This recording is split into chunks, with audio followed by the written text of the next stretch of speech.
Well, okay, we're back again. A little something of darn near no interest to anybody but me. I am home in my beautiful rented duplex in Inglewood / Fremont, Nebraska. And when I flew home from the cruise, I left my laptop in my little sleeping cubicle on the plane. And I filled out the form that American told me I had to open a case to get it found and returned. Well, I did that, and a day later they said, sorry, we haven't found it. Jeez, bull. I was in business class for the first time in my life, very insular little spot.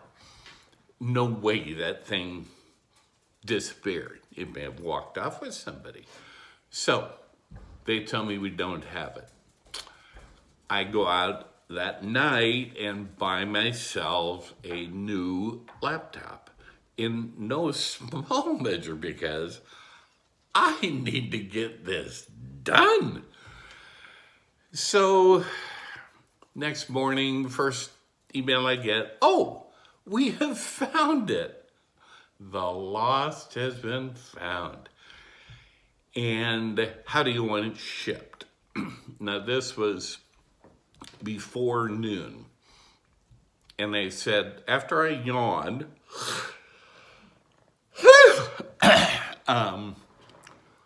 overnight it, fastest method possible. $100.51 later, it was on its way.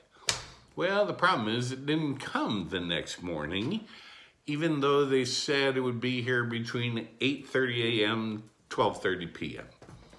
Then when that passed, they said it'll be here by 8 p.m. And it wasn't. So the next day, they put me through the same drill. 8:40, 12:48. Still nothing. So I called them. And I stayed home those 2 days for the entire day. I think I had 7 appointments I had to move because it required a signature. So finally, after 2 days of being at home, thought about it, and I called him and said, can I have the signature requirement removed? Just leave it on my porch like any package.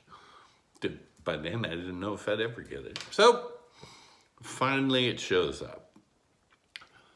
And here we are. I have to finish the Cindy section only insofar as where we traveled together. And then Lori. And then we're done with all the women's stuff. We're on to in-laws. Okay. Cindy travel. We went to Seattle. Separate from Alaska cruise number 2. This is completely separate trip. We flew home after like 2 days of a planned 7 because Ryan got put into Emmanuel's psych ward. I did too. So one more thing Ryan and I have in common. We went to La Wiss campground in Washington. Beautiful, 600-year-old, 300-foot tall fir trees. We went to Cape Cod and Martha's Vineyard, even though this says Vineyard. I went to Boston. Certainly nothing new in that. We went on a Caribbean cruise paid for by Cindy's mom, Ethel Hull. Daddy-O had just died, Bob Hole, a couple of years previous, I would say. And so she did this as a family gathering thing. Thank you very much. We went to San Diego for another one of her annual banking conventions, and I will close with this. This is actually the third weird sighting of people that have had. Frida Schubaugh in Chinatown, Norm Lund, St. John in the Virgin Islands, and there's an island, Coronado Island, as part of San Diego. And the island has a really beautiful old southern looking building, the Coronado Hotel on Coronado Island. I'm standing in line to get a cheeseburger. And behind me, I'm hearing a voice. I go, God, I know that. And a few more seconds pass. Aha. I turn around and I say, well, hello, Terry Kroger. I'm Phil Dawson.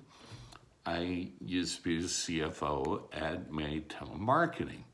And Terry lied and said, I know who you are, Phil. What gets you down here to Coronado Island? And I thought, you scum, you don't know who I am. He took over the reins as chief executive officer from John Gottschalk, who was legendary in Omaha and in the newspaper business. Well, the other thing I've always thought Gottschalk was smart, because as online print came to the fore, Gottschalk suddenly decided that he ought to move along. So it became Kroger's nightmare. All right. I went out for about 4 years with a little sawed-off chick named Lori Maurer Wiedrich. Parts of that went well. Parts of that didn't. We met, let me think. I had left Cindy a couple months earlier. Find myself in Louisville, Kentucky for Muhammad Ali's memorial service. And I got there on a Wednesday. You picked the tickets up the next day, Thursday morning. And the service, though, wasn't until Saturday afternoon. That's just the way it worked. You had to come in early and physically get handed a ticket. So I thought about doing 6 or 8 bourbon brewery tours, because Louisville is the bourbon capital of the U.S. But I thought, God, that'll start to be the same deal over and over. Might be time to crank up the dating machine again. First time in 10 years. So I got on Match.com, put a profile together, sent out 25 first contacts, all personalized, so I wasn't obviously just mass mailing these people. That night I got 8 replies, which in recent days, that seems crazy, but I did. Surprisingly, they were all babes. That's even more surprising that 8 responded. So, phase 2, who do you follow up with? One at a time. So I looked them all over, read their profiles. Lori was cute and had a really pretty smile. The reason that I went to her first was that her employment was working with the elderly. And I thought, damn, anybody who would do that kind of work has to be a pretty good person. There was a lie. So we, quote, emailed back and forth within Match's system, sent what they call messages for a day. And then she gave me her phone number, and we just texted for a day. And we set up a phone call the next night at 6 o'clock. And we talked for 8 hours.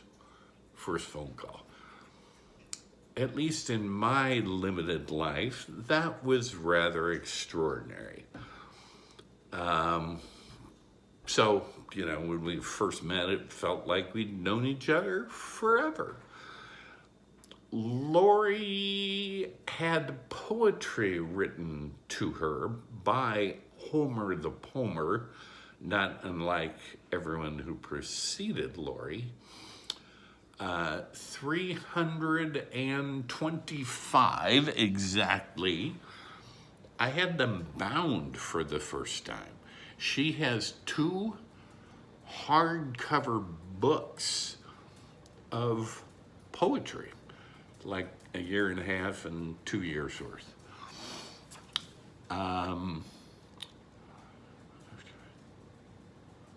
Sent her a lot of cards. I did my holding car doors open thing. Sent her flowers. What the hell? Bought her a brand new VW Beetle and had it wrapped in peace signs and flowers and crap.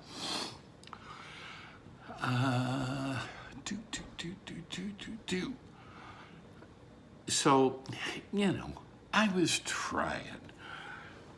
November of 2016, I had my deep brain stimulation surgery.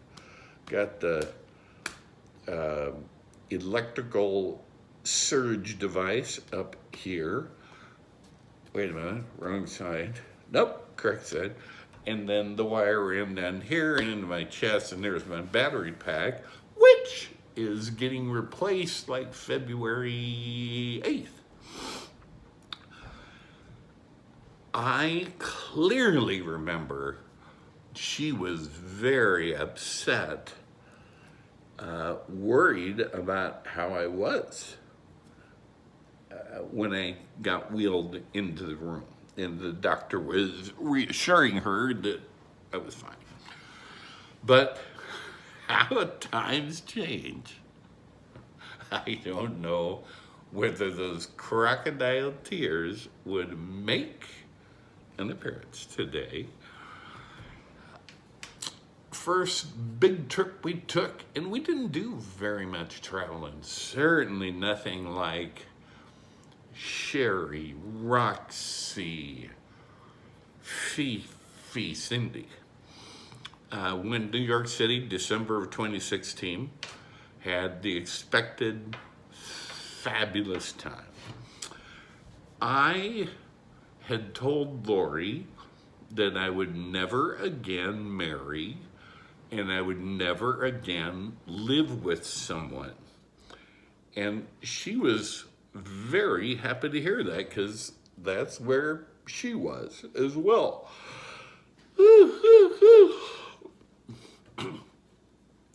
take it as you will, but 3 months after firing me, she was living with a new dude.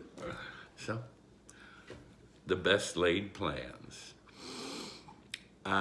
Toward the end of our days, and in retrospect, it's weird given the timing. I don't know, 2, 3, 4 months before we split, she told me she wanted to be engaged. Why? You said you don't want to get married. And she said, yeah, but you know, it would just make me feel like we were more permanent. And it would make my friends feel like that. And I said, well, okay, you're following in the footsteps of my getting engaged in a hot air balloon over Seattle and on the ice skating rink at Rockefeller Plaza in New York City during Christmas time. Do you have ideas on what insane trip we should take for this purpose? And she said, you know, I've thought about that, thanks, but yeah, all I want to do is be engaged.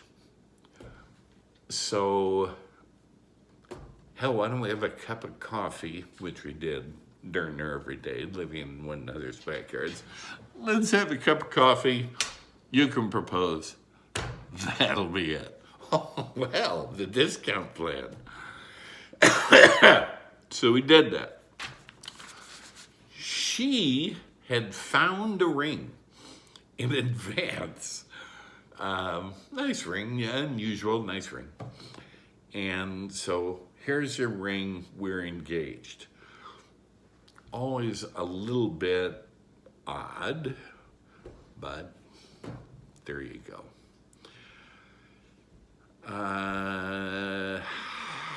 So, when I met Lori, she was recently divorced and living in a very small 800 square footish house in Fremont. And I had just left Cindy with the house on the lake, the really cool one, and decided I'm gonna live somewhere cool for 6 months while I get back on my feet. Well, cool turned out to be Midtown Crossing at about 31st and Dodge in Omaha. 5th floor, beautiful 5-year-old building. I had a balcony that looked out on Turner Park, where they would have jazz on the green and various other things. A cool place. Got a 6-month lease. At the end of 6 months, I decided it would be way easier for both of us if I didn't live 45 minutes away, which is what it was, her place to Midtown Crossing. So I got an apartment at 180th and Dodge up on the hill. Interestingly, the second time I had lived there. And I got a 1-year lease. Well, at the end of that 1 year, I said, you know, 25 minutes is better than 45. That's what it took from the apartment to her. But I think I'm just gonna go ahead and move to Fremont. I mean, we've been an item for 1.5 years. That's an eternity to me. So I started looking for apartments. The apartment market was tight in Fremont. I mean, you're talking 6-month, 9-month waiting lists kind of thing. So I'm continuing to look, and one morning, Saturday morning, coffee time, her house, she says, "Hey, just this week, two different neighbors announced that their houses are going up for sale by owner." I went, "Great, let's run through them." So we ran through one that was catty-cornered from her front yard, 1 block away. Interesting house. Yeah, some things that were not quite right, but location, location, location. Then we go to look at the other one, which is literally attached to her backyard. We shared a gate and went through it. And I asked the gal what he went for it, and she gave me a number, and I said, "Fine, I'll buy it. Close in 30 days." And I had the house. I won't go into any details of that place because I will under residences. So the only point I'll make, we were in each other's backyards. Neither one of us wanted to live with the other, and that was really nice setup.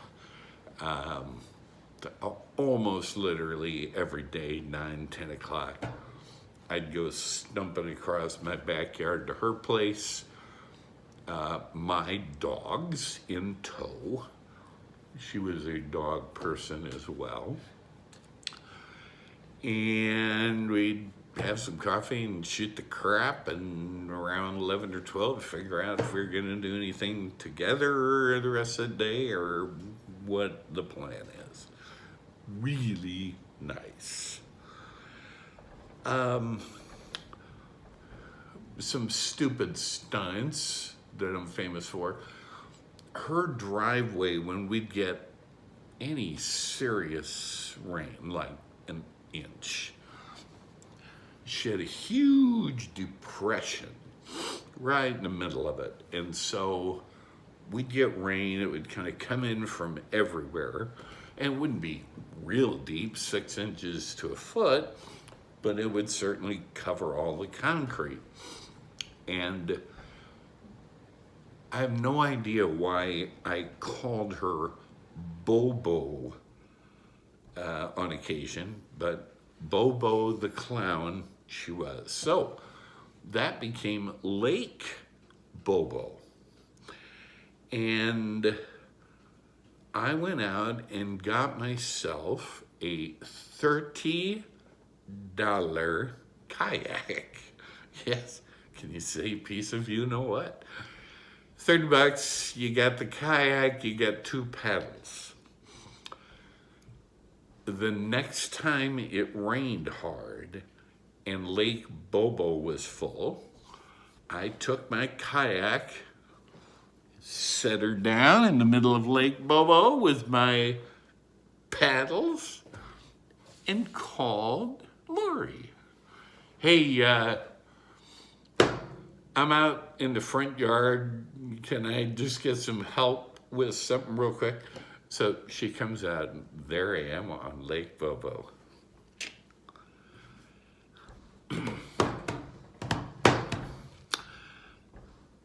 Oh, a weird little note.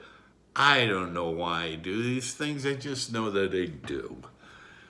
The first 23 days we were together, first 23 days we saw each other, which was every day, I wore the same pair of navy blue shorts.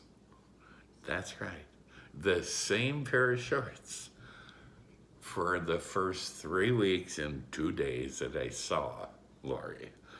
And finally on day 23, she looked at me and went, haven't you worn those shorts before, like several times? And I said, well, 23 days in a row. Just curious as to when you'd notice. What do you mean she was completely within her rights to fire me? What a terrible thing to say. I don't know if you're familiar with the Christmas movie Love Actually. Very famous scene where the guy in the relationship rings the doorbell on the gal's house, and on cards, probably 2 feet by wide, 18 inches tall, he had written things. And he'd show it to her, let her read it, boop, toss it. Well, Christmas of 2019, this would be 3 weeks after she fired me. Very weirdly, she was texting me every day after firing me, and did that for 3 months with me knowing she had another guy picked up already. Well, probably had him picked up before already. So, I mean, I was kind of, felt like I was in limbo. Is this gonna get put back together or what? So I decided to do a Love Actually. I put together a dozen cards and rang the doorbell and stood there in the front yard light and beep, beep, beep, hit it home. Didn't touch her heart. Anyway.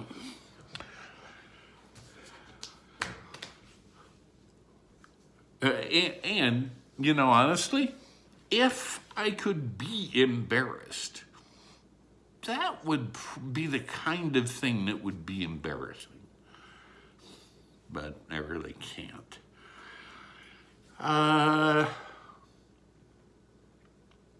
Okay.